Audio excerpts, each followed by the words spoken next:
Ja? Keine Reaktion, aber ich gehe mal davon aus, ja. Okay, ich denke, dann fangen wir wahrscheinlich jetzt einfach an. Markus? Gut? Okay, servus. Schön, dass ihr alle da seid. Mein Name ist Florian. Ich bin Teil des Teams, was mit dem People's Climate Case arbeitet und arbeite auch für Protect the Planet, die zusammen heute Abend mit Sáminuorra und Luna Minga diesen Abend hier für euch präsentieren. Anfang an wollen wir auch noch dem Eine Welthaus danken, dass wir hier heute sein dürfen. Vielen Dank dafür. Und die Veranstaltung wird allerdings auf Englisch stattfinden, da wir eben unsere Gäste aus Schweden da haben, die kein Deutsch verstehen. Sollte irgendjemand von euch Schwierigkeiten haben mit dem Verständnis oder dass es zu schnell geht, dann quatscht vielleicht einfach euren Nachbarn an und fragt oder sowas. Wenn jemand jetzt schon weiß, dass er Schwierigkeiten hat mit Englisch, dann vielleicht noch mal kurz umtauschen oder gucken, ob jemand in der Nähe sitzt, der helfen kann. Am Anfang werden wir noch kurz was von Dorothea Sigtis hören, die Mitgründerin von Protect the Planet ist. Und dann wird Markus Raschke, der auch in dem Team von Protect the Planet ist, uns noch ein bisschen was über den generellen die Klimaklage erzählen. Der hat nämlich mittlerweile fast alle der unterschiedlichen Kläger besucht und wird uns dann ein bisschen so einen groben Überblick geben und zeigen, wie denn die anderen Kläger alle so leben. Und dann werden wir danach von Sáminuorra hören. Wir haben Sanna, Rebecca, Martina und Julia. Und danach eröffnen wir auch für euch für Fragen. Irgendwelche Fragen soweit? Dann werde ich auf Englisch jetzt umtauschen. So, I just want to welcome you. Very nice to have you here.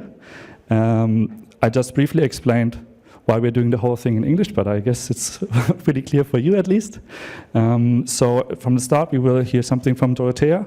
She will be talking about, she's founder of Protect the Planet, so she will just briefly say some words. And then, as you know, Markus will tell us a bit more in general about the case.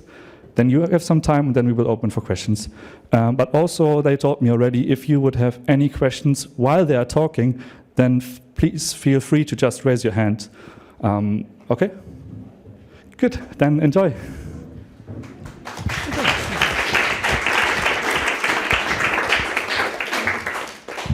Okay. Dear friends of Sáminuorra, dear all, a warm welcome to all of you in the name of Protect the Planet. Especially I'm pleased to welcome our guests from northern Sweden. I hope that you all have a pleasant stay here. Together with 9 families from around the world, you belong to a group of committed and brave people who already live with the impacts of climate change. People who ask for protection for the fundamental rights. Global warming harms your homes and health and destroys your future. It became a question of survival, not only for the reindeers, but also for the Sámi culture and your way of living.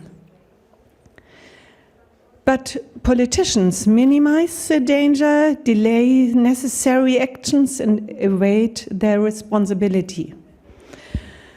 For you, just to wait and see is no longer an option. That's why you have made the bold decision of taking action before the European General Court.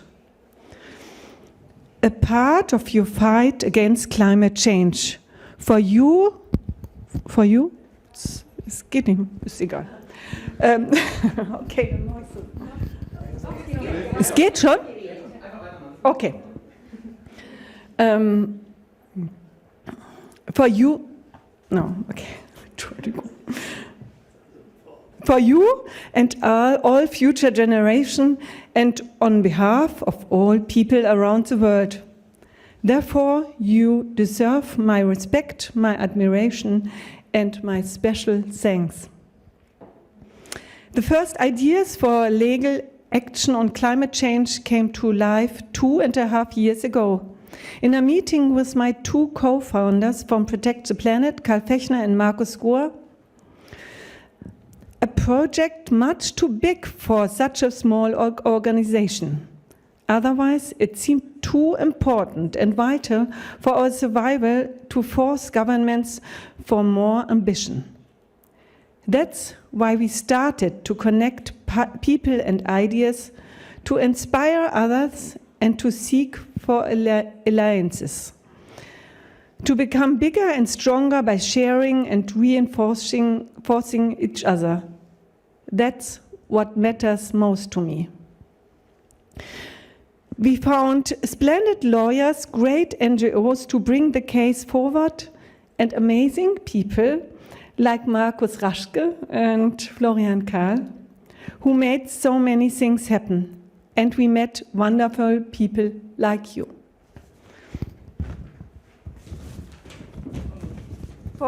For me, it is always a special experience to feel the power and warmness of heart of the human family who stands up for the future of our planet. It makes me confident and very happy to be part of this movement. What can be more fulfilling than to contribute for a future worth living in, for us and our children? So now I wish you a joyful and inspiring evening. Thank you for your attention.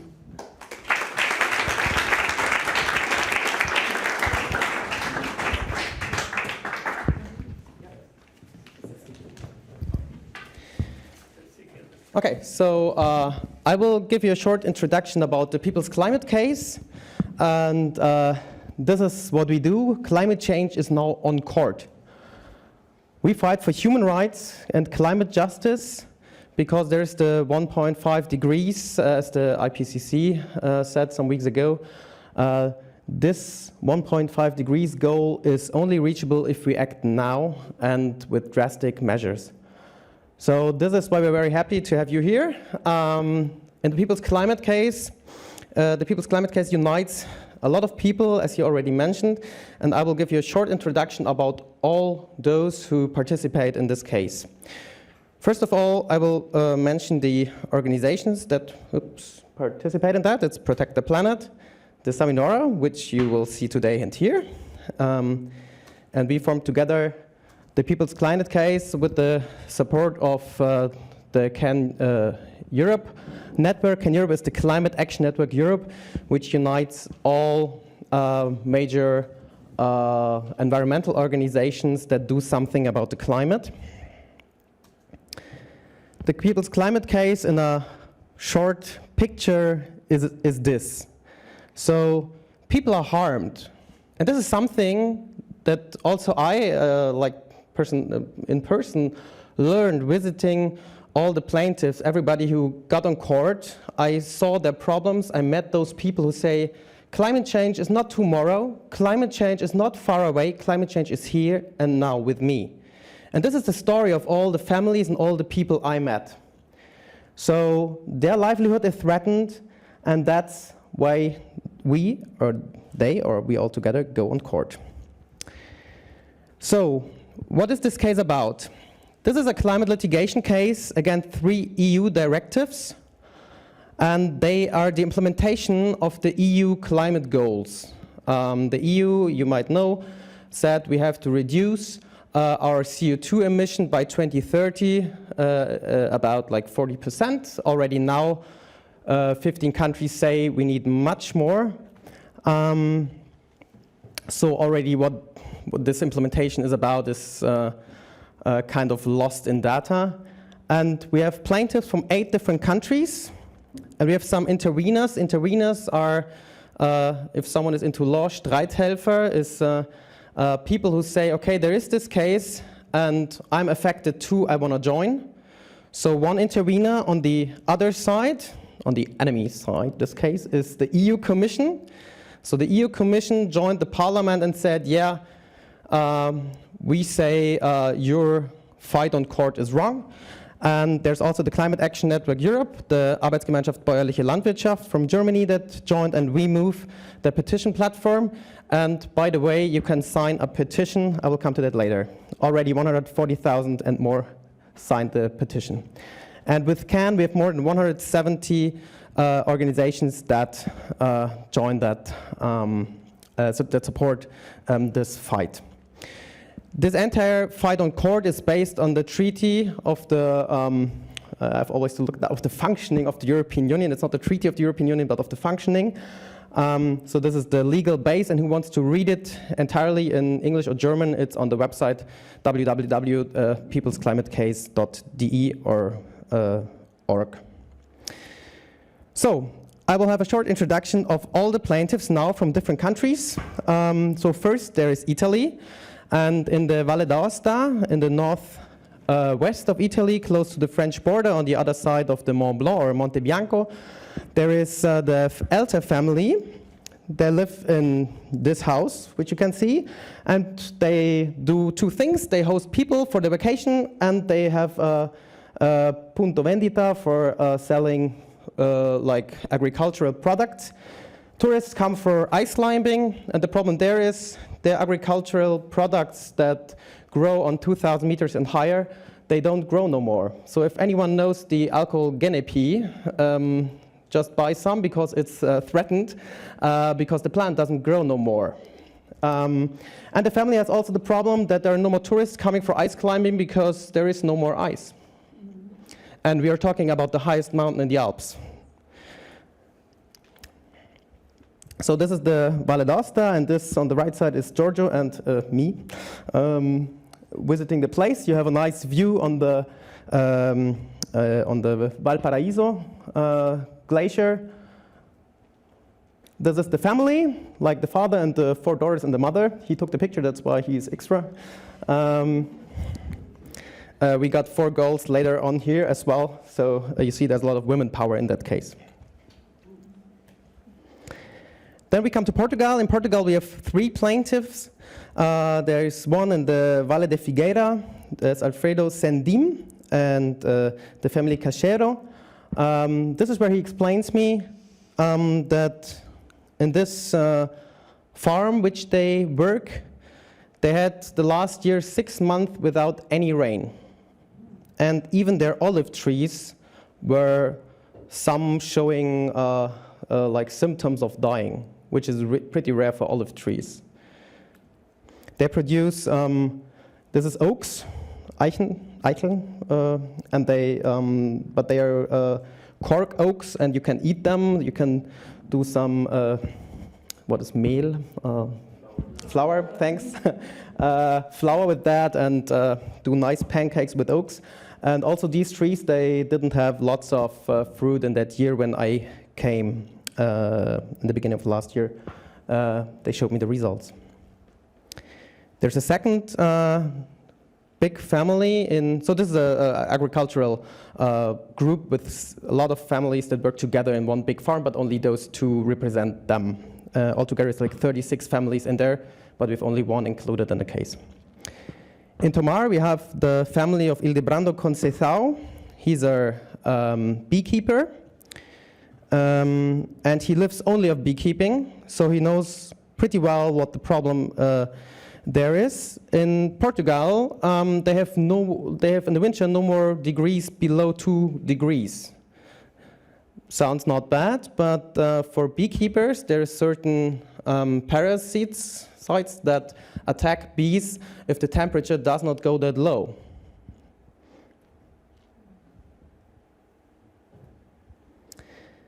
And as everybody knows, we live a lot of these small, smart animals. But if there are no more lots of them, when I came to visit him, he explained me that in the last winter, 1/3 of his population died in one winter. I don't know how he does that then, but and that's why he said, "Oh, if we can do anything to do something about the climate, I'm absolutely in." Then there's a third family from Portugal. There's lots of families from Portugal because the climate activists in Portugal are very active. And the third thing was the saddest thing I ever experienced in my life. I had to walk through a burned forest. We walked for like 2 or 3 hours there. And, sorry, this is Armando Carvalho. And he was crying all the time while we walked through there, and at the end, me too. because the pictures look like sad and gray, but if you walk through that, it's really no fun at all. And they had the worst, like the entire region, we like drove for 15 kilometers through just a burned region. And this entire village with like 500 people was surrounded for 3 days with fire. Some that tried to escape died.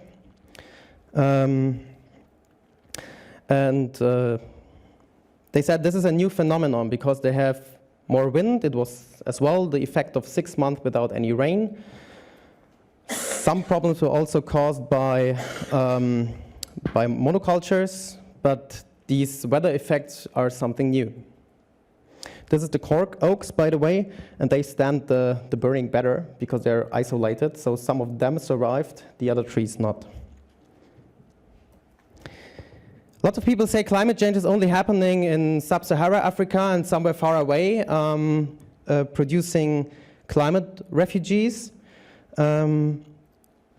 I was at the border between Kenya and Ethiopia to visit the family of Roba Wakuguyo, his wife, and like 10 children. We just got 6 of them in the case.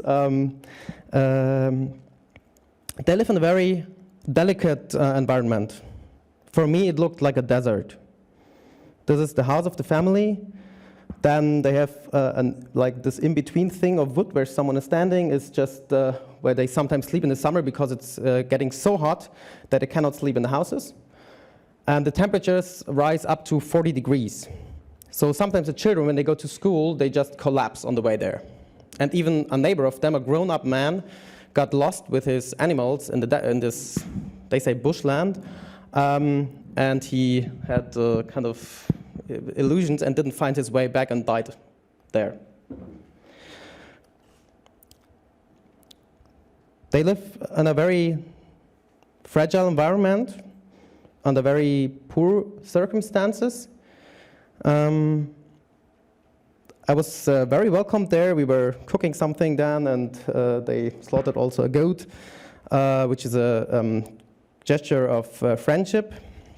And here you see how these goats live in this bushland, and the only way of getting water is they go to these water holes. There are several of them in that area. Here's cows that do like the same. It's very drastic to see it like this.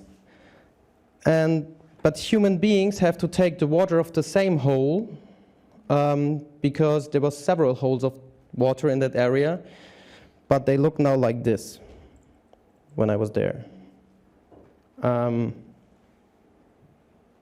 For me, it was kind of nice that there were some little green things growing there, but if you're there and you realize this is where they get their water from, and their animals.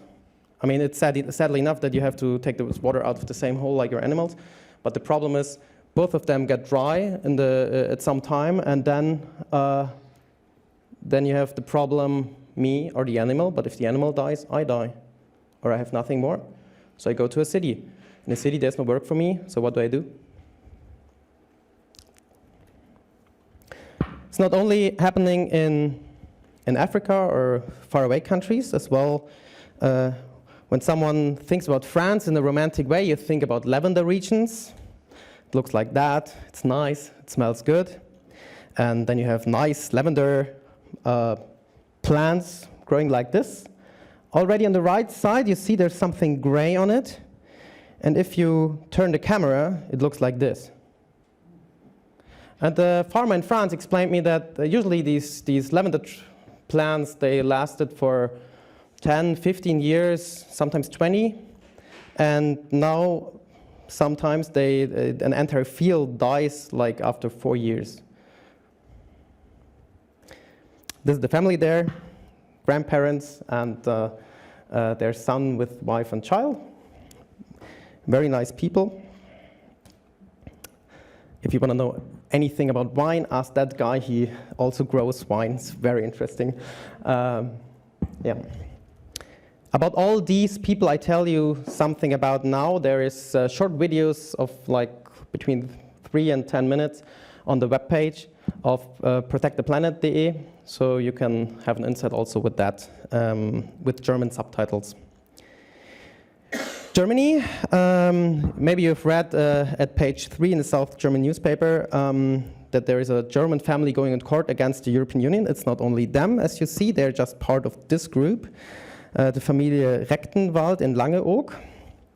And they live in Langeoog. I've never been there, but it's a very nice environment, nice coast. And they own that hotel there. And the problem there is that they have still sweet water, but it's getting less and less because there's more heavy storms. The storms come earlier. They have to wash up sands out of the sea to protect their sweet water. And at the same time, also the coast is like crashing down. So it's not only somewhere else, it's also here. We had now West, South, and Central Europe, and also in Southeastern Europe, in Romania, there's the Vlad family. They own this farm. It's a very rural area. You have to walk for several hours to come to the next street. They do farming and live there also very basic, I would say. It's a very charming family. And they have sheep and have to bring the sheep always higher because the amount of water is going down there. So the problem there is the mountains have a limit. They're not really high, so they already reach almost the highest point. They say, what do we do in 10 years? They do not know. Then we have one plaintiff family, the family of Petero Kulibao in Fiji. The bad thing about this is we don't have any pictures of the family. They're pretty hard to reach. We will do that in the next year. So if you stay following the case, you will get pictures of that as well. And the problem there is they have, they live on that, they live on that island left of La Baza and with hardly any internet, and they do environmental tourism, bird watching, and the birds live off fish, and these fish live around the corals. The corals die because they cannot stand temperature rises of 1 degree, and so the corals die, then the fish doesn't come no more, and then the birds do not come no more, and then there's no more bird watching able. So this is the business of that family. So, yeah. And the case why lots of you came here is the case of Sweden, where a youth organization decided to join the case and to say, hey, we live also in a very delicate environment. So I'm very happy to welcome here as well the Sáminuorra Youth Association that will tell you more about it. But first, I will show you what happened in the case so far. Like in the mid-2017, that idea was born to go on court, more of kind of a conversation like, we should take them to court. Why does no one do anything? Yeah, I got you in mind. And we found some lawyers that said that would do that pro bono, so they don't take any money for that. That's Professor Winter from the University of Bremen and Dr. Roda Verheyen, the lawyer, a very famous environmental lawyer from Hamburg, that said, okay, we do that. And then we were looking for people that live in environments where you already have climate change. These are those I presented you. I visited them and made them familiar with the case, and they were all, and this is for me the fascinating fact, whether in Romania or Portugal or Italy or in East Africa, they all said the same phrase when I visited them: someone has to do something. And this is why they participated in the case. So we had a 5,000 pages lawsuit that was received by the European Court in May. And the first day we had a media coverage of 200 million people that were interested, and there's more and more actually writing us or signing the petition. In the last weeks, we received the answer of the European Commission and the European Parliament. Their answer is no phrase about the content, about climate change. They just say the accessibility of the case, Zulässigkeit der Klage, they doubt that. They say it's very improbable that you have the right to do so. This is why in this climate litigation, a human rights lawsuit is included, because in the logic of the European Union and the European Court of Justice, you have to be affected you yourself, which means, in drastic words, if you're shot, you're affected, but if your neighbor is shot as well, you're not. I don't get that. So this is why we have a human rights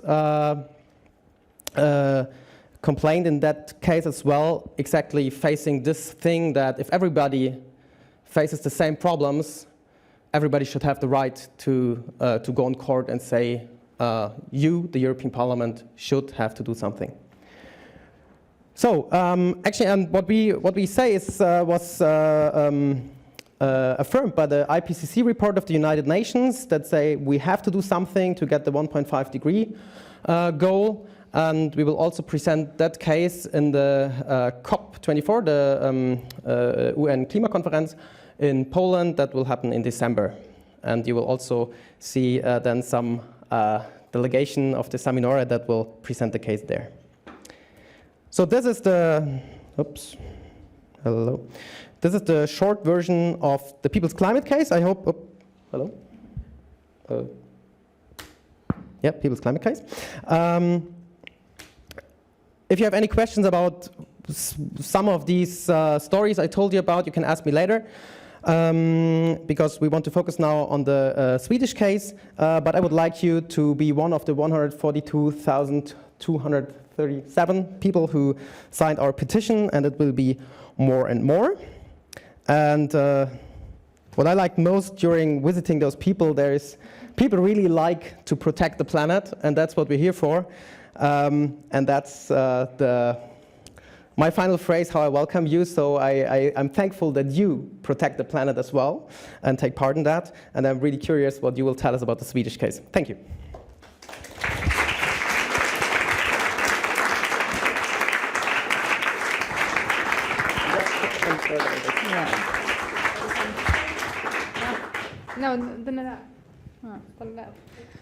Thank you, Marcus. And thank you all for being here. Move that way. We are very happy to see so many people coming here to listen to us. And thank you for inviting us here. So my name is Rebecca Forsgren. I, as well as all of us, are in the board of Sáminuorra. I am a law student as well, so this is very exciting for me to be part of this. Yeah, and my name is Sanna Vannar, and I'm the president of Sáminuorra. And I'm also a reindeer herder from Jokkmokk. Yes, and my name is Julia Rensberg. I'm a part of the board of Sáminuorra too. Now I live in Jokkmokk and learning the traditional Sámi handcraft. And my name is Martina Fjellberg, and I work as a kindergarten teacher for Sámi children right now, but next year I'm going to study climate engineering at Uppsala University. And I'm also a reindeer herder in the reindeer herding district of Njarke in Jämtland in Sweden.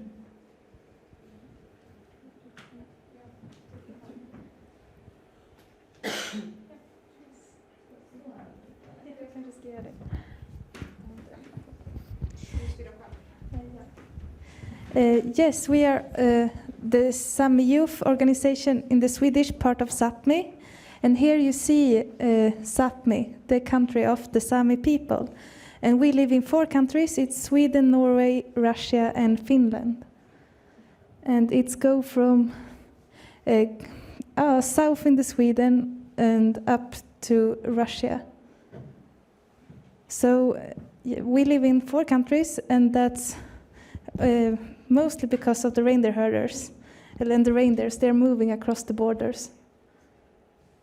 And you see, we have different, today we are wearing the traditional Sámi cloth. And we are from different areas of Sápmi. So I'm from the southern part, and you can see that in this.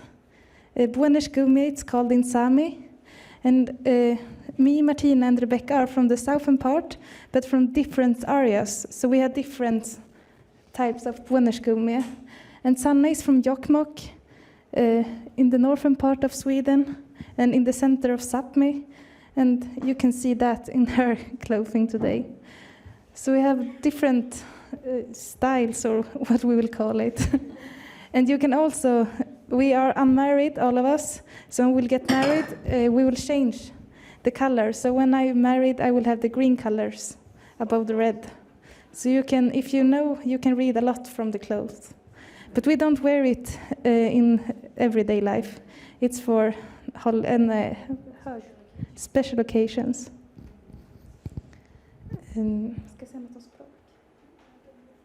Yes, in Sweden now we have the Sámi language, but in fact it's 4 Sámi language in Sweden. Now soon it will be 5. So we have the Southern Sámi, Northern Sámi, Lule Sámi, and Ume Sámi. So we speak different language, but it's all Sámi. So people don't really, mostly people don't know that there is different types of Sámi. So we speak, but it's different. Some say it's like Swedish and German between the North Sámi and South Sámi. So it's a huge difference. No.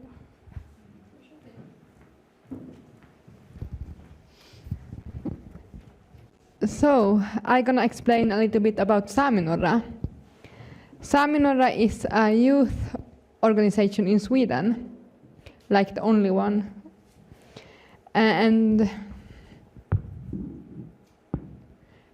we have like 300 members. And you see this fun we have when we like have big meetings. And our members are from young age, maybe, from they're born and up to 100, but mostly youth from 6 to 30. And we do a lot of things. We are on a lot of meetings with politicals to try to like get our important questions, they to know them and do something. But we also have a lot of fun. We like have meeting just for Sámi youths, and sometimes we play in the bandy or just having fun. Floorball.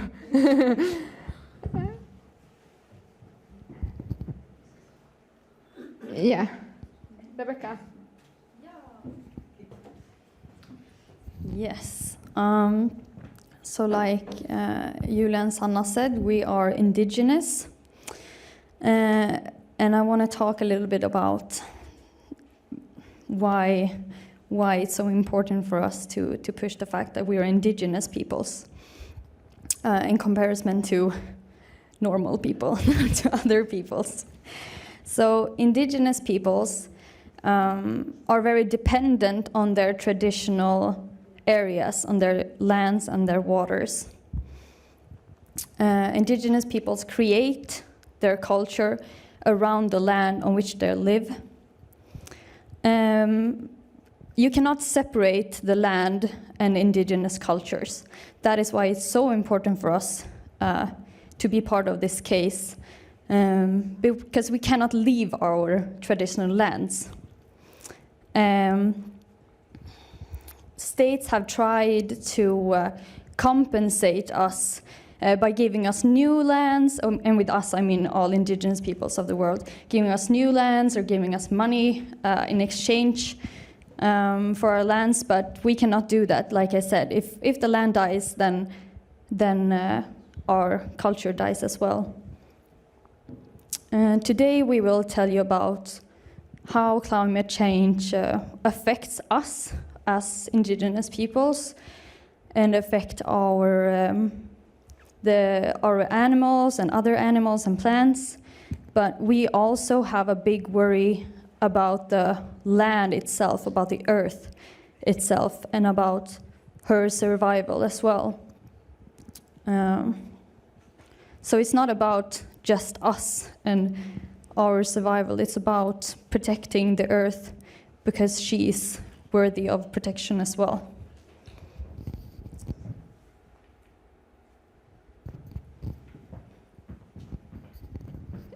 Yeah, so why Sáminuorra decided to join this people climate case? Yeah, first of all, we are the one that maybe one of the first that see the changes first. I don't know how old I was when I first heard about climate change, the word climate change. But I know that my family and like older people always have been talking about how the weather is changing, the ice is melting, and like it's hard to cross the ice. So it was just like when I was 16, I heard the word climate change. But now I understand, oh, I have been talking about climate change my whole life, but it haven't been any word on it, because they don't know that they were talking about climate change. And that Rebecca told us that like our livelihood is connected to the land and our land. And like you can see, all of the Sámi culture have something to do with the land.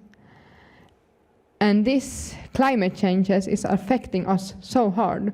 So it's like hard to see, sometimes to see a future. And we have tried many times to talk like with politicals and other people, and like, you need to help us because we have big problem.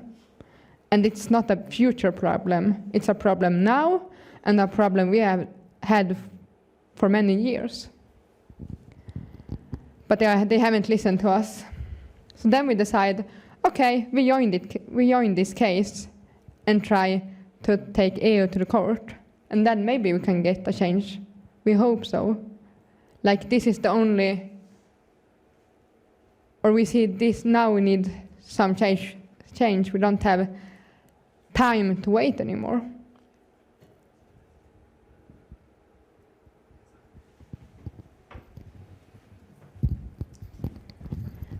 As I said before, I'm a reindeer herder in Njarke Sámi reindeer herding district.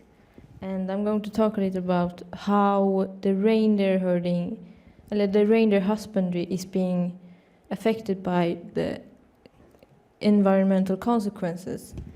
And first of all, reindeer herders today already see the effect of climate change and see how the reindeer is being affected by the climate change, and they see how the reindeer is changing now, today. And the reindeer have a key role in traditional Sámi reindeer husbandry, and how they move and how they act and feel is a key role in sustaining traditional working of the reindeer husbandry. And the reindeer husbandry is unique because it's dependent on large grazing grounds, because the reindeer eats low producing vegetation, which means it needs a lot of vegetation to maintain, to get enough food. And on the winter, the reindeer eat ground lichen, and they dig it up from under the snow. And if the snow conditions are bad, they eat tree lichen instead. But there's it's not as much tree lichen as a ground lichen. So because of the warmer climate, the temperature stay around 0 degrees, which makes ice formations on the ground, which in some cases makes it impossible for the reindeer to get to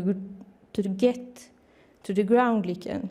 So they have to eat the tree lichen, but because there's not enough tree lichen, we have to feed them ourselves, and that's not just very costful. There's also consequences to us feeding the reindeer. For example, it's easy because they're closer together, it's easier for diseases to transfer and other bacteria, so it can cause population crashes in the reindeer. And there's also the problem like we had last year when there was a lot of snow, but it was just powder snow. So it was like in some places in my herding district we had up to 3 meters of powder snow. So if I jumped in, I was gone in a few seconds. I was down on the ground, but then I was trapped in snow instead. So the reindeer didn't want to be in this area because they couldn't get out, and then there was a problem with them not getting to the ground lichen. So they were being forced out on the roads because you wouldn't want to walk in the powder snow when there's a road with no snow. So then there was the problem of car accidents, because apparently in Sweden people can't drive in the forest. So a lot of reindeer was killed by being hit by cars. And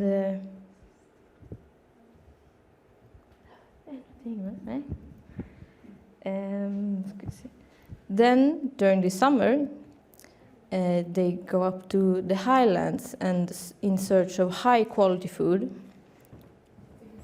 Ja, just det.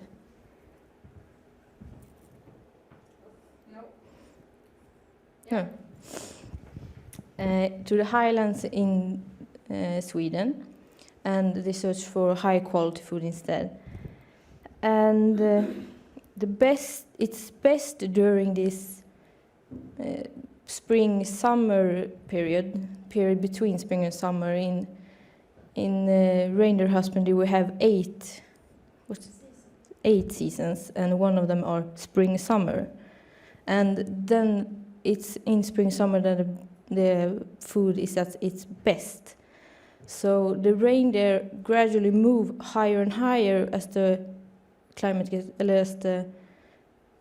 gets warmer, because they want to stay in this spring-summer area, you can call it.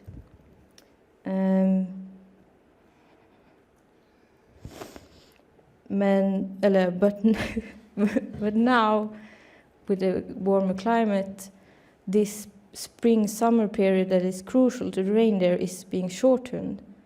And the period in the summer when it's very hot and not so much the food is drying out, the reindeer is being forced down to look for, because in Sweden in the high peaks there's no trees in the mountains, so they are being forced down in the valleys to look for other food because the food is gone. It's too warm, so it's drying out.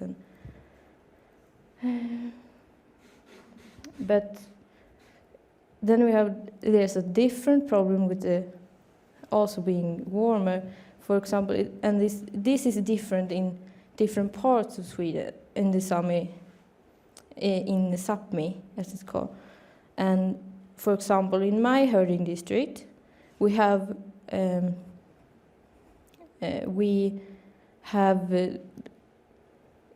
easy access to water in our district, so it's moist, quite moist still. So there's a lot of insects, because insects like moist and warm. And these insects force the reindeer to go up the mountains in search of snowy and windy patches, because they want to relieve from these insects. But then there's no food up in the snowy and windy patches where there's no trees, so they need to go down, but they don't want to be down because it's warm and a lot of insects. So last year we had a problem, so a lot of our reindeers didn't get enough food because they didn't want to go down in the valley because of the insects. So it doesn't matter how the reindeer do, they lose.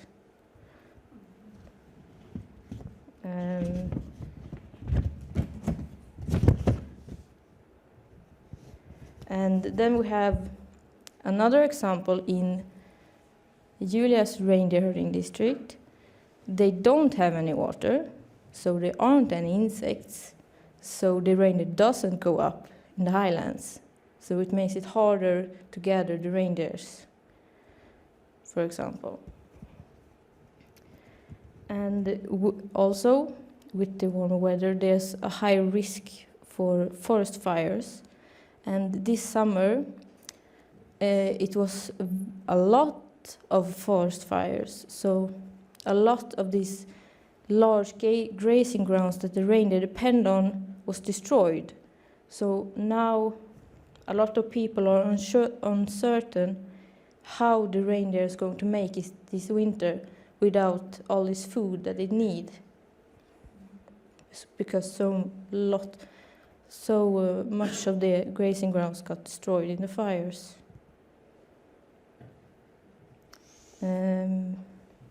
The warmer climate also makes it easier, makes it possible for new diseases to thrive in warm weather to come up to the reindeer.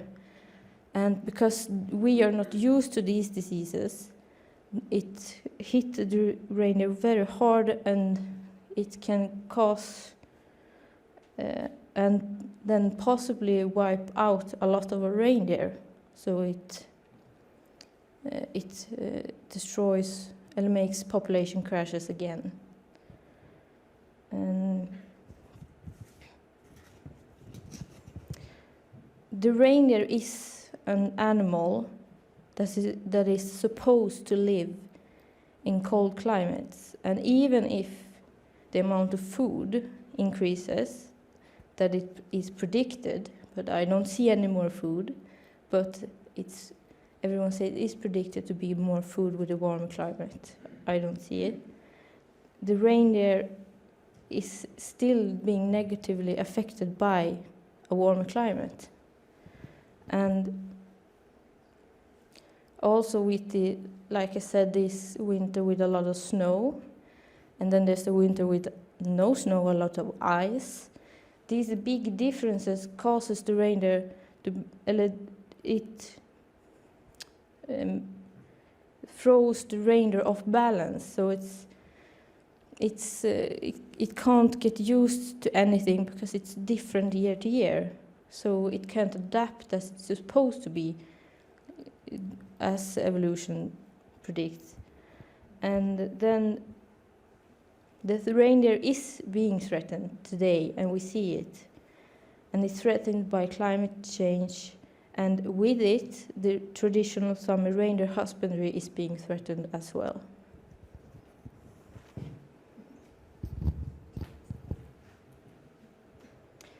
And I just wanted to show you this picture, because this is the reality of reindeer herders today.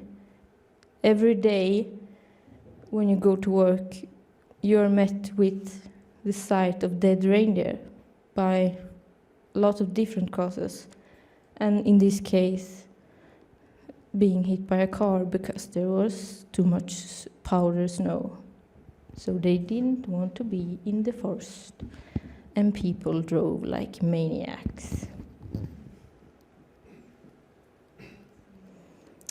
And this is a nice picture of my father when we were doing work in the mountains where we have our reindeer in the summer.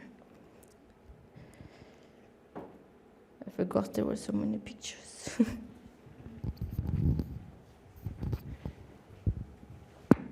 Yeah, and it's not only the ranger or the animals or like the nature that are affected by climate change. It's also the traditional knowledge, the language, the dodje, handicraft, and mental health.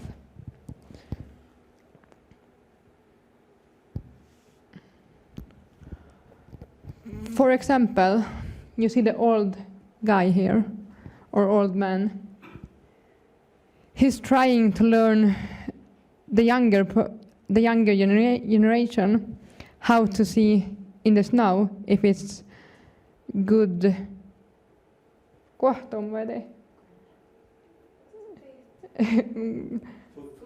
Yeah, it's it's Sámi, and I don't know the Swedish word also. Yeah, a good condition to get the food. But this old man, he is like 73 years old.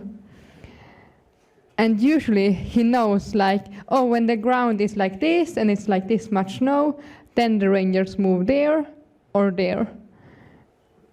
But nowadays, when you don't know what kind of weather it is, then he don't know where the rangers are. And he can describe the snow.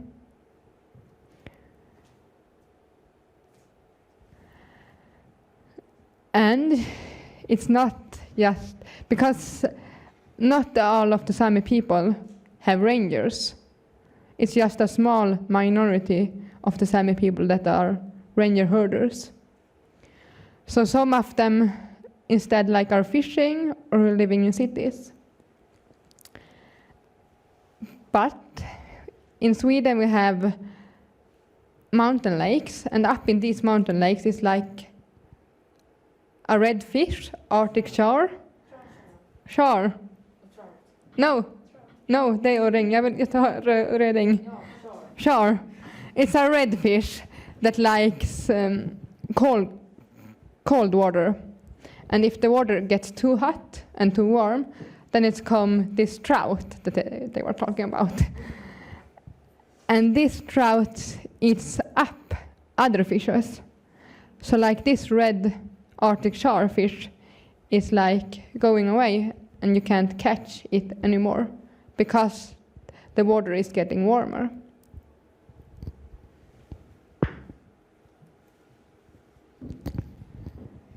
Last week I was gathering the reindeer, and that you can see there's like no snow. And usually this time up in the mountain there are like this much snow, so you can like drive it snowmobile and the legs are freeze, have ice on it. But this year we don't have no snow and the lakes was no ice. So we get some problem when we're like moving them to the coral. And we tried to ask the older people what we're gonna do, because we can't cross the lake and we can't go on the ground because it's like too many hills, so we can't pass. And they say, we don't know, because they have never seen this. And then we talked a little bit and said, oh, what shall we do? Shall we just let them go away and see where they go, or shall we try something new? So then we decide, we try to move around the mountain and see if it goes. And that's a way no one have never like moved with reindeer before. So we tried to do it, and it was not the best. It is a reason why the older people always have gone the other way. Because this takes like 3 days longer, and you can't drive it snowmobile there. You need to like walk, and it's forest, and yeah, it was fun. So this traditional knowledge is also changed or get lost, because we can't ask the older people what we're gonna do. And also the dodje, the handicraft, like when the rangers are not in the same condition that you usually would be, like the skin is not the same good quality, and also because they have like something on the skin, what is called? Parasites or something like that, that are like eating on the skin. And also the antlers aren't same good quality. And when you always need to think about it, and you need to worry about how your rangers are or what's happening with the nature, it is so hard that you don't like can. It's hard to see a future, and that's make like 1 of 3 young ranger herders have mental health issues, and 1 of 3 wants to take their own lives, because it's not only the climate change they need to think about. It's predators, like they want to put windmills, do minings, the railroad, but also people that want to tourists. And every time when you need to think about it, and like it's hard to see how you're gonna continue something. But it's also too hard to leave it, because it's not only a work, it's your livelihood and your lifestyle. And you have like been growing up with it.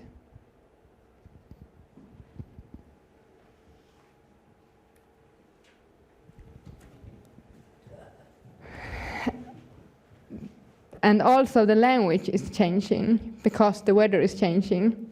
Here you get some Sámi word of the snow. In Sámi language you have like 200 words for snow. You can describe with 1 word, and in English you need like a whole sentence, and then you can't describe it. But when this snow is not coming anymore, then you can describe the snow. So muota is only snow. And piedra, when the ground is frozen, and then you get a little bit snow on it. And dille, it's hard to explain that in English. That it's snow that is hard, but not so hard that a person can go walk on it. But an animal can do, like a ranger can do, but not a person. So it's like just small changes between the word, but it means so much.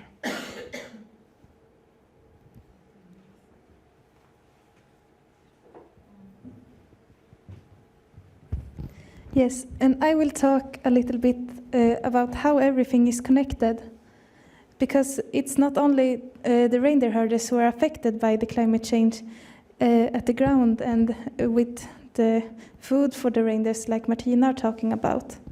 I came from the southern part of Sápmi, and we have the exploitation, the tourist exploitation, the tourist exploitations, and we are fighting with that. So at the picture above, the second one, you can see a ski system, a ski resort, and this on this, before they are starting it, we used to move the reindeer in the valley and down, but now they have built this huge ski resort, and okay, we can cooperate with that, we think.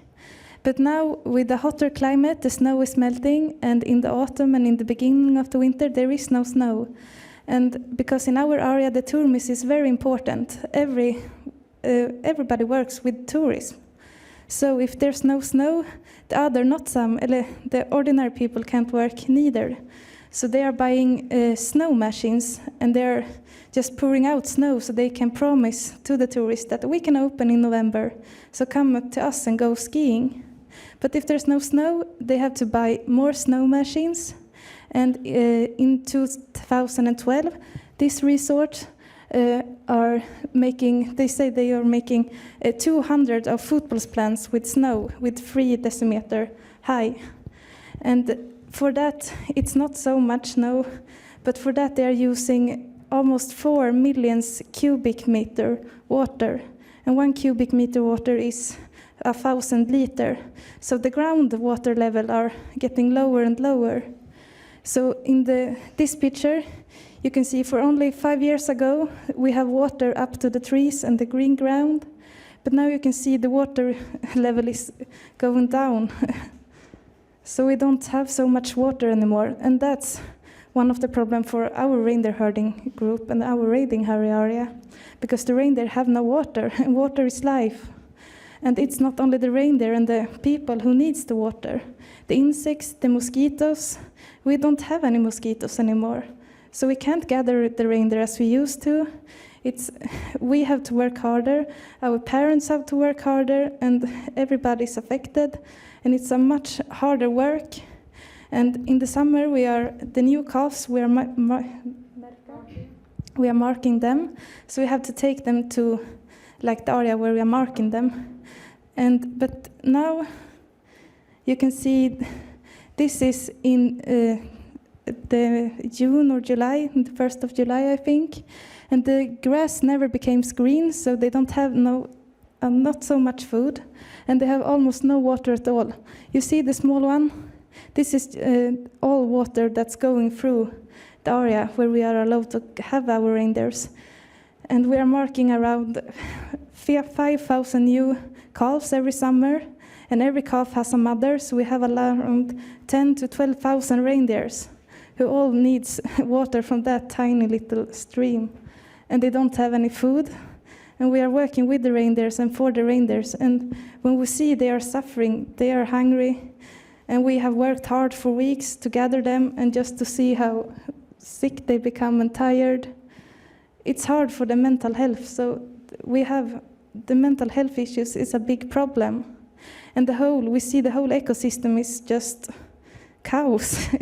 It's so chaotic in the nature now, because we, the indigenous people all over the world, we're living with the nature, not off the nature as the ski resort. They're using the water, and we need the water. We need to live with the water, and we can't afford to use it like they do. And with the hotter water and the climate change, it's hotter summer and hotter winter. All climate is warmer. So that larvae are living on the birch, and it's on the mountain birch. But now this lower picture is from the middle of the summer, and you can see this larvae have eaten all the leaves of the birch. So, and now we have had it for 2 years, so we have no leaves on the birch. So everything is just dark. You can't see any green leaves anymore in the middle of the summer. And the elder generation says, if it's like that condition in 3 years, the trees will die. And we have that in 2 years now. And we don't have time for any research and see if that's true or not, because the climate change is happening now, and that's why you have to do something.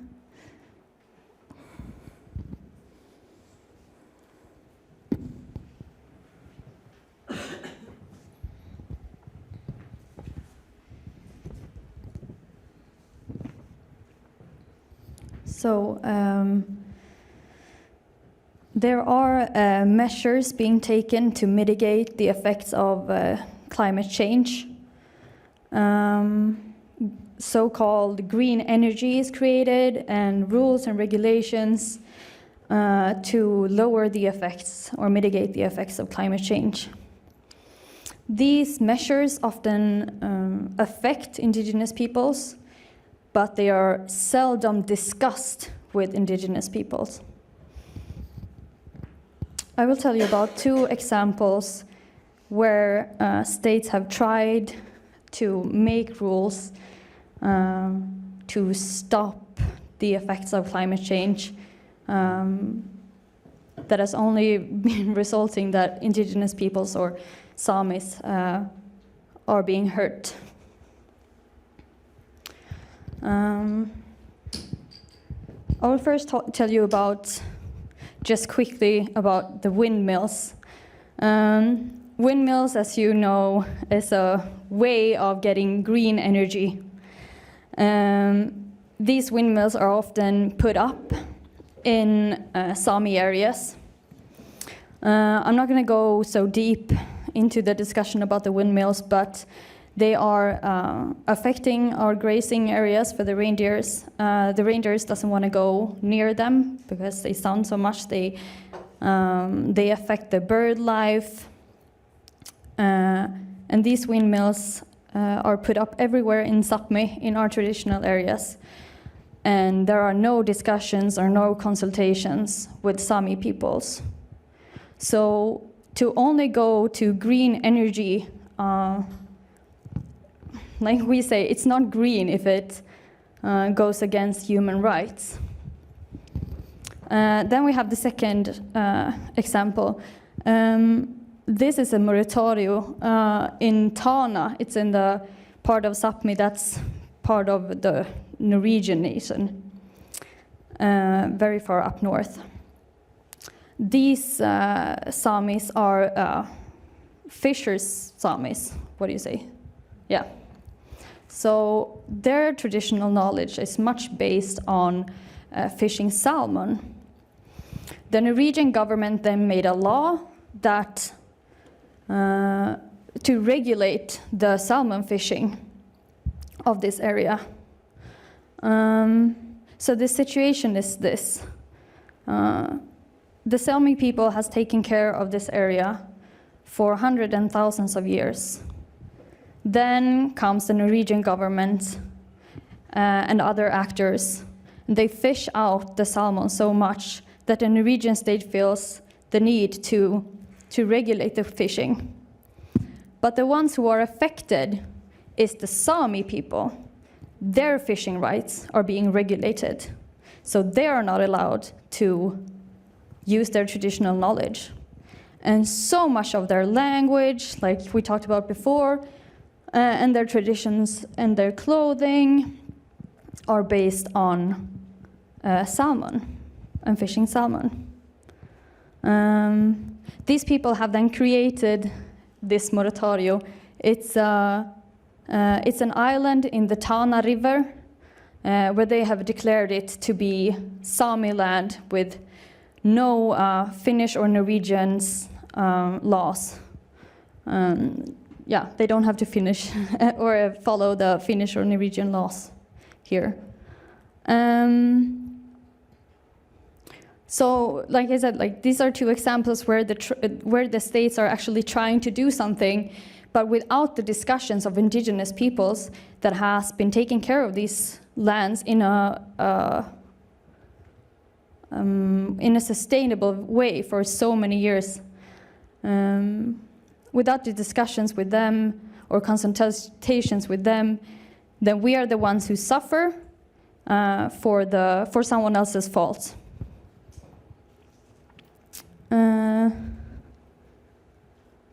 Yes. One way to do that is strengthening the self-determination rights of indigenous peoples. This is not something that we take up in this case, in this lawsuit against the EU, but this is one way that I would like you all to think about how we can mitigate the effects of climate change, because indigenous peoples all over the world knows how to live with nature and take care of nature in a sustainable way.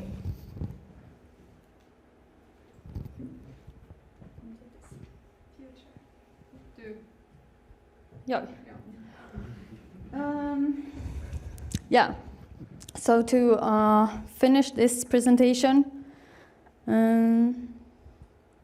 we are very grateful that this case is happening. These are global issues, and therefore it's global action is needed. We all think it's amazing that you guys have gathered all of these different plaintiffs to really show that this is a problem for everyone. But it's not up to individuals or organizations or companies to take care of the climate or the environmental problems. It is up to the major actors like the EU. what else should we say about this? No. Well, thank you so much for listening. And if you... Do you want to say something about that? Yeah. Yes. Do we have a last picture? No, we don't. No, okay. But not to be like too negative, because we are young people and we need to believe on the future. So we hope that we have a future, and not only we, because we always think forward. So also like the next generations and generations after them can choose what kind of life they want to live. Yeah, so it's like, because if we don't have we don't think on the hope on the future, then we just can lay down on the ground and let it happen. But for us, it's like so more than just climate change. It's like about the whole of our lifestyles and our grandchildren that aren't born yet.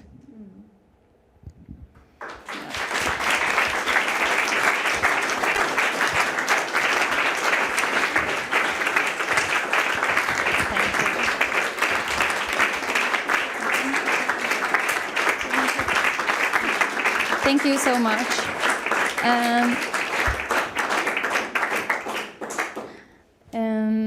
Do you have any questions for us? Yes.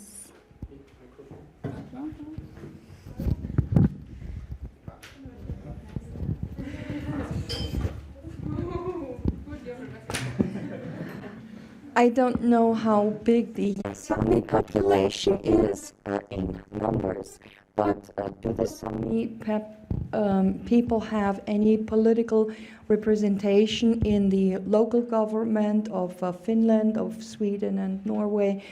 Do they have like politicians that speak for the Sámi, or is the voting population too small to have politicians? And is it possible maybe to have political representation in the EU Parliament? We take a couple of questions. Okay. Anybody want? No, I think we can just answer that. You sure? That's better. I will forget it otherwise. Okay, so in Sweden, Finland and Norway we have Sámi parliaments. In Russia we don't. In Sweden, we have the situation where the Sámi parliament has like two loyalties. They're both under the Swedish government as a... what is it called? Administration. Yeah, administration, something. And also a chosen parliament for the Sámi people. The problem with, for many indigenous peoples of the world, is that they're often the minority in the nations where they live. So they have a very hard time of getting their voices heard or getting their will to go through. Therefore, yes, we in the Nordic countries, the Sámi people have their own parliaments. The situation in Sweden is that there is no set regulations about how consultation is supposed to be with the Sámi parliament or with the Sámi people. And that is a very big issue, and Sweden has had a lot of criticism from international committees on human rights issues. So that's why I talked about self-determination, that we should have more power over our own lands, both for our sakes but also for the environment's sakes.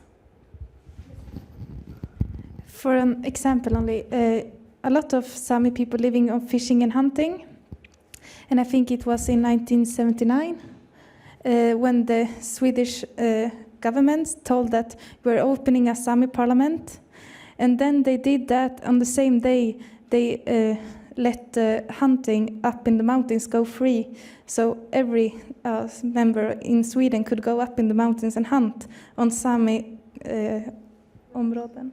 Traditional lands. Yes, on the Sámi traditional lands. So the Swedish parliament are giving us a parliament, but they're taking and giving away the land to the Swedish people at the same time. So they're giving and taking, and we are not getting anywhere.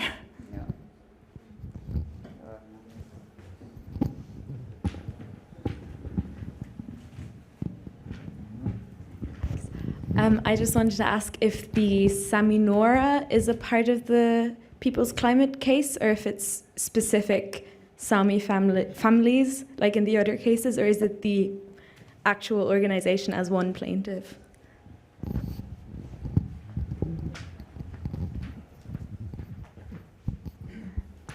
No, it's the whole Sáminuorra. We have like our yearly meeting. And then we decide, yeah, we want to join this case. And like we are representing Sámi youth. So it's, yeah, the whole Sáminuorra. So what she's saying is that a 13-year-old has decided that we should join this case, which is really cool.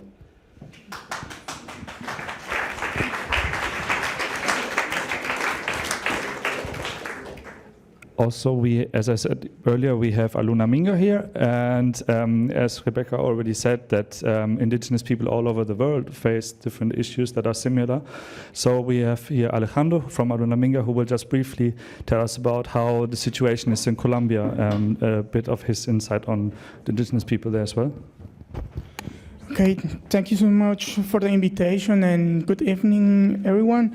I'm Alejandro Pacheco. I'm the Colombian representative for Colombia at the Ecumenic Office for Peace and Justice here in Munich, but I'm also a founder member of Aluna Minga. That's a collective who is working also on some similar cases like this one. But we are working more at the beginning of the change with the first links, that means with the extractive sectors in Colombia, especially in Colombia and in Ecuador. We have a very special case in Ecuador. I don't know if you know the case of Chevron Texaco there, where this company spilled thousands of barrels or of oil barrels on the Amazonas rainforests. We are also working very close to indigenous communities at the north of Colombia, where the big coal plants are located. And they are having some similar problems, but not as consequence of the climate change, but as consequence of those first links of the change, and they have the problems as direct impact or direct negative impact of the extraction of oil, coal, and also from monoculture plantations. That are the most or the biggest climate killers that we know at the moment. And we are organizing a trip to Ecuador next year if someone is interested to visit those communities there in Ecuador. Maybe if we have time, we would like to go also to the coal mines.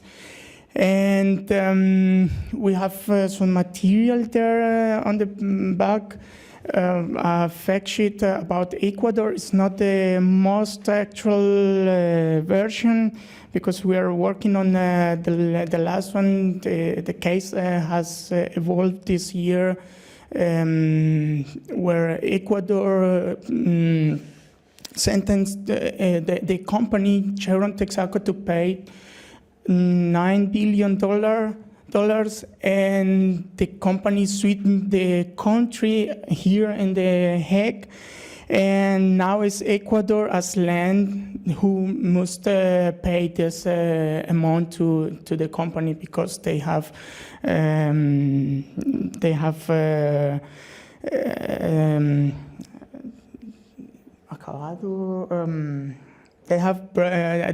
just made the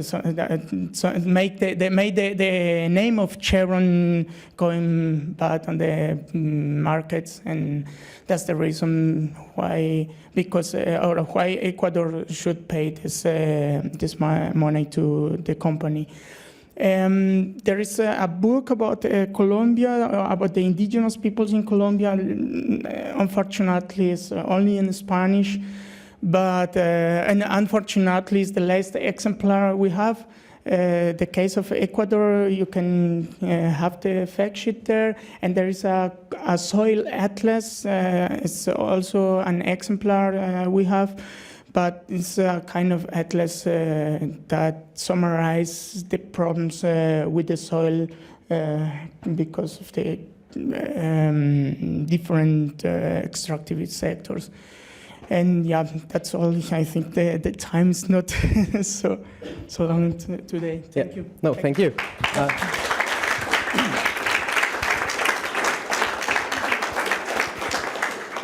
You see, there's a lot of litigation cases going on. We have also connection with others. There's even groups now joining with different cases all around the world. I would say everybody who has more questions could post them. We will go down now to the place where we can have a drink.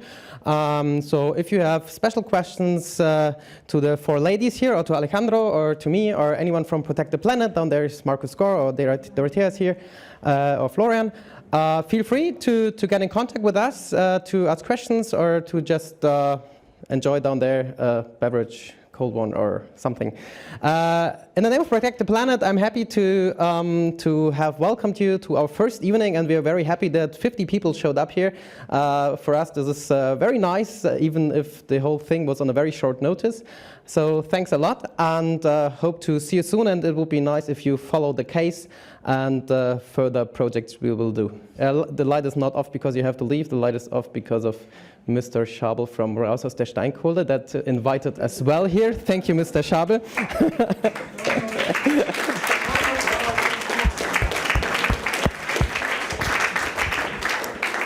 Ja, so just